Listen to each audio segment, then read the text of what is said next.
Okay, could some of your bad habits be putting your vision at risk? Well, one local doctor believes that is certainly the case. Yeah, and in fact, the National Federation of the Blind estimates that over 7 million Americans between the ages of 16 and 75 have a visual disability. Nearly 1 million of them are right here in New York, New Jersey, and Pennsylvania. But many people don't know what they're doing that's driving up those numbers. And Dr. Jeff Dello Russo is an optometrist and family doctor. He's joining us now with a look at the bad habits that can cause a vision impairment. Thank you for being here, doctor.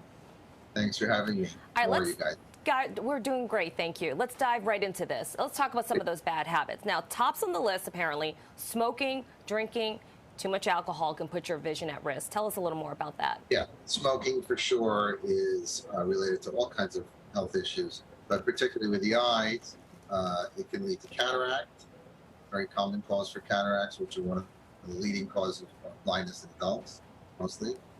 Leads to issues with macular degeneration, which is more of a geriatric disease, but that's a major contributor. All the oxidative damage, consistent smoking creates a lot of problems, creating retinal problems and losses of vision. That also, in extreme cases, can cause optic nerve disease. So smoking is a bad one. Okay, so you also say that rubbing your eyes is a bad habit. I'm guilty of this, but why is that? A lot of people do it, and it's actually not a funny thing, but it's people of all ages do it. People that are in front of the computer all day rub their eyes because they feel irritated, and they need to move their tears around. Children do it, especially young boys. There's like a known allergy situation where people can rub their eyes, and that can actually weaken the cornea. Rubbing the eyes creates weakness on the clear surface of the eye. That can lead to corneal thinning and progressive damage and scarring, a lot of different things. So, it can make people's prescriptions worse. It induces myopia and corneal thinning. And now a really important one, sun exposure. How is sun exposure bad for your eyes? It's really bad for the eyes because the UV light, especially in the summer, is so intense, and it can cause cataracts. A lot of the same things as smoking, sort of.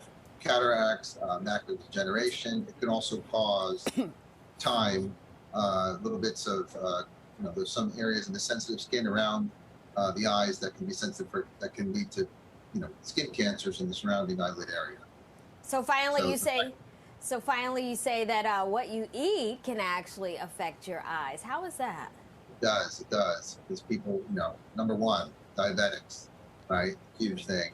People not adhering to a strict diabetic diet, that can lead to all kinds of diabetic eye disease, most in the back of the eye. It affects the blood vessels. It wreak havoc in the eye, and 90% of that is preventable. 90% of diabetes-related eye problems can be prevented. Also, people that if you're not eating lots of fresh fruits, omega-3 fatty acids, that you find in fish, green leafy vegetables, that can lead to macular degeneration and cataracts.